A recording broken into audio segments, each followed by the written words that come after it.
नमस्कार। आज हम एक बहुत ही अहम विषय पर चर्चा करने वाले हैं, प्रोजेक्ट कुशा। ये भारत की एक बेहद महत्वपूर्ण रक्षा परियोजना है और हमारे पास इससे जुड़े कई स्रोत हैं जिनसे हम जानकारी ले रहे हैं। हमारा लक्ष्य है इस परियोजना के मुख्य पहलुओं को स्पष्ट रूप से समझना, खासकर उन शिक्षार्थियों के लिए जो प्रतियोगी परीक्षाओं या करंट अफेयर्स की तैयारी कर रहे हैं। उनके लिए ये चर्चा काफी उपयोगी रहेगी। बिल्कुल। प्रोजेक्ट कुशा भारत की हवाई सुरक्षा को स्वदेशी तकनीक से मजबूत करने की दिशा में एक बहुत ही महत्वपूर्ण कदम है। इसकी तुलना अक्सर रूस के S-400 या फिर इजराइल के आयरन डोम जैसे जो जाने माने सिस्टम्स हैं उनसे की जाती है। तो ये इसकी महत्ता दिखाता है। चलिए इसके जो प्रमुख बिंदु हैं उन पर गौर करते हैं। हाँ, तो सबसे पहले बिल्कुल बुनियादी सवाल से शुरू करते हैं। ये प्रोजेक्ट कुशा आखिर है क्या और भारत इसे क्यों विकसित कर रहा है? देखिए, प्रोजेक्ट कुशा, जिसे हम आधिकारिक तौर पर long range surface to air missile यानी LRSAM प्रणाली भी कहते हैं, या कभी-कभी extended range air defence system EADS भी कहा जाता है। ये असल में रक्षा अनुसंधान और विकास संगठन DRDO द्वारा विकसित की जा रही एक लंबी दूरी की सतह से हवा में मार करने वाली मिसाइल रक्षा प्रणाली है। इसका सीधा सा मतलब है कि जमीन से लॉन्च होकर हवा में मौजूद खतरों को काफी दूर तक मार गिराने की क्षमता। अच्छा। हाँ, और इसका मुख्य उद्देश्य है दुश्मन के जो लड़ाकू विमान हैं, खासकर वो जो चुपके से हमला करते हैं, स्टेल्थ एयरक्राफ्ट जिन्हें कहते हैं, या फिर तेज रफ्तार क्रूज मिसाइलें हैं, ड्रोन्स हैं आजकल बहुत, और दूसरे गाइडेड हथियार, इन जैसे हवाई खतरों का पहले पता लगाना और फिर उन्हें हवा में ही नष्ट कर देना। ये मुख्य रूप से तो भारतीय वायुसेना के लिए बनाया जा रहा है, पर हाँ, भविष्य में नौसेना भी इसका इस्तेमाल कर सकती है। समझ गई। तो क्या ये भारत की जो मौजूदा रक्षा प्रणालियां हैं उनके साथ मिलकर काम करेगा या उन्हें रिप्लेस करेगा? नहीं, रिप्लेस नहीं करेगा। ये मौजूदा प्रणालियों का पूरक बनेगा, उनको और शक्तिशाली बनाएगा एक तरह से। भारत के पास पहले से ही जो मध्यम दूरी की बराकेट मिसाइलें हैं, या जो हमने रूस से ली हैं लंबी दूरी की S-400 प्रणाली, और हमारी अपनी बैलिस्टिक मिसाइल डिफेंस शील्ड भी है, ये उन सबके साथ मिलके काम करेगा। अच्छा, तो एक लेयर्ड डिफेंस का हिस्सा बनेगा ये? बिल्कुल। हाँ। एक मल्टी लेयर्ड डिफेंस। और महत्वपूर्ण बात यह है कि ये भारत के integrated air command and control system ISCS से भी जुड़ेगा। ISCS आप समझ लीजिए एक तरह का नेटवर्क है जो देश के जितने भी एयर डिफेंस रडार हैं, हथियार हैं, उन सबको जोड़ता है, ताकि जो कमांड सेंटर में बैठे हैं उन्हें पूरे हवाई क्षेत्र की एक साफ तस्वीर मिले और वो तुरंत सही कार्रवाई कर सकें। और हाँ, इसे प्रधानमंत्री द्वारा घोषित मिशन सुदर्शन चक्र का भी एक महत्वपूर्ण हिस्सा माना जा रहा है, जिसका लक्ष्य ही है भारत के चारों ओर एक अभेद्य बहुस्तरीय हवाई सुरक्षा कवच बनाना। ये जानना वाकई दिलचस्प है कि ये मौजूदा सिस्टम्स के साथ इंटीग्रेट होगा। अब अगर इसकी क्षमताओं पर आएं, इसे S-400 के बराबर देखा जा रहा है जैसा आपने कहा, तो ऐसी कौन सी तकनीकी विशेषताएं हैं जो इसे इतना सक्षम बनाती हैं? हाँ, देखिए, इसमें 3 अलग-अलग मारक क्षमता वाली इंटरसेप्टर मिसाइलें होंगी। एक होगी लगभग 150 किलोमीटर रेंज वाली, दूसरी करीब 250 किलोमीटर, और तीसरी सबसे लंबी रेंज वाली वो होगी 350 से 400 किलोमीटर रेंज की। 400 किलोमीटर? जी हाँ। और दिलचस्प बात यह है कि तीनों मिसाइलों में एक ही तरह का किल व्हीकल होगा, वो हिस्सा जो सीधे लक्ष्य को भेदता है, लेकिन रेंज के हिसाब से उनके जो बूस्टर रॉकेट हैं वो अलग-अलग होंगे।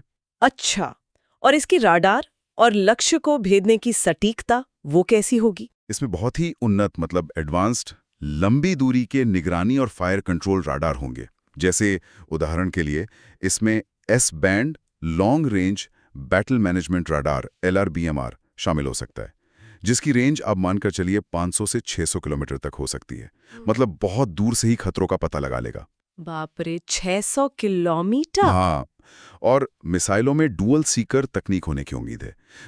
वो लक्ष्य को खोजने के लिए राडार और इंफ्रारेड यानी गर्मी दोनों का इस्तेमाल करेंगी। इससे लक्ष्य का बचना बहुत मुश्किल हो जाता है, और संभवतः इसमें हिट टू किल HTK तकनीक भी होगी। हिट टू किल मतलब ये कि मिसाइल विस्फोटक से नहीं बल्कि सीधे लक्ष्य से टकराकर उसे नष्ट कर देगी, काइनेटिक इम्पैक्ट से, जो कि बेहद सटीक निशाना सुनिश्चित करता है। अनुमान यह है कि अगर एक मिसाइल दागी जाए तो लक्ष्य को नष्ट करने की संभावना 85% होगी, और यदि एक ही लक्ष्य पर एक साथ 2 मिसाइलें दागी जाएं, जिसे सैल्वो मोड कहते हैं, तो यह संभावना 98.5% तक हो सकती है। अच्छा, और हाँ, इसमें आर्टिफिशियल इंटेलिजेंस एआई पर आधारित निर्णय लेने में मदद करने वाली प्रणाली भी होगी। भविष्य में इसे हाइपरसोनिक मिसाइलों जैसे और भी तेज खतरों से निपटने में सक्षम बनाने की भी योजना है। तकनीक तो वाकई काफी उन्नत लग रही है। अच्छा, ये परियोजना अभी किस चरण में है? मतलब कहाँ तक पहुंचा है काम, और इसे कब तक सेना में शामिल करने की योजना है? हाँ, तो देखिए, cabinet committee on security CCS ने मई 2022 में इसे हरी झंडी दे दी थी। डीआरडीओ इसे मुख्य रूप से भारत इलेक्ट्रॉनिक्स लिमिटेड, बीईएल जैसी जो हमारी सरकारी क्षेत्र की कंपनियां हैं, उनके साथ मिलकर विकसित कर रहा है। उम्मीद यह है कि जो 150 किलोमीटर रेंज वाली मिसाइल है उसका परीक्षण 2026 में शुरू होगा, 250 किलोमीटर वाली का 2027 में, और जो सबसे लंबी रेंज है 350-400 किलोमीटर वाली, उसका 2028 में। और पूरी प्रणाली को, मतलब सिस्टम को, 2028 से 2030 के बीच धीरे धीरे चरणबद्ध तरीके से सेना में शामिल करने की योजना है। हाल ही में एक घटना हुई थी जिसे ऑपरेशन सिंदूर कहा गया। उसके बाद भारतीय वायुसेना ने इसके विकास में और तेजी लाने का अनुरोध भी किया है। आखिर में भारत के लिए इसका रणनीतिक महत्व क्या है, ये समझना हमारे उन श्रोताओं के लिए विशेष रूप से जरूरी होगा जो परीक्षाओं की तैयारी कर रहे हैं। कि पहला महत्व तो साफ है, ये भारत की वायु रक्षा में जो मौजूदा मध्यम और लंबी दूरी की प्रणालियों के बीच एक गैप था, उसको भरेगा, जिससे हमारी सुरक्षा और मजबूत होगी, जाहिर है।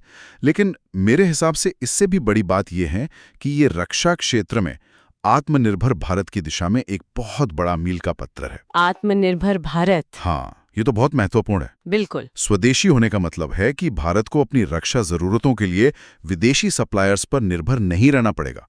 इससे न केवल हमारी विदेशी मुद्रा बचेगी, बल्कि हम बाहरी दबाव या किसी तरह के प्रतिबंधों से भी मुक्त रहेंगे। ये बहुत बड़ी बात है। हम अपनी मर्जी से अपनी जरूरत के हिसाब से सिस्टम को अपग्रेड कर सकेंगे। और एक और बात, बीईएल जैसी हमारी अपनी भारतीय कंपनी को इससे लगभग 40,000 करोड़ तक के ऑर्डर मिलने की उम्मीद है, जो हमारे घरेलू रक्षा उद्योग को भी बहुत बड़ा बूस्ट देगा। ये भारत की रक्षा क्षमताओं को स्वदेशी रूप से बढ़ाने, आत्मनिर्भरता हासिल करने और भविष्य की जो चुनौतियां हैं उनके लिए तैयार रहने की एक महत्वाकांक्षी और अहम पहल है। निश्चित रूप से, बिल्कुल सही कहा आपने। ये न केवल भारत की सुरक्षा को और मजबूत, आप कह सकते हैं, अभेद बनाएगा, बल्कि रक्षा प्रौद्योगिकी में हमारी आत्मनिर्भरता को भी नई ऊंचाइयों पर ले जाएगा। हालांकि हाँ, जैसा कि कुछ विशेषज्ञ बताते भी हैं, इस स्वदेशी प्रणाली को मौजूदा विदेशी और अन्य स्वदेशी सिस्टम्स के साथ सफलतापूर्वक इंटीग्रेट करना, मतलब सबका तालमेल बिठाना, वो एक तकनीकी चुनौती जरूर होगी। उस पर ध्यान देना होगा।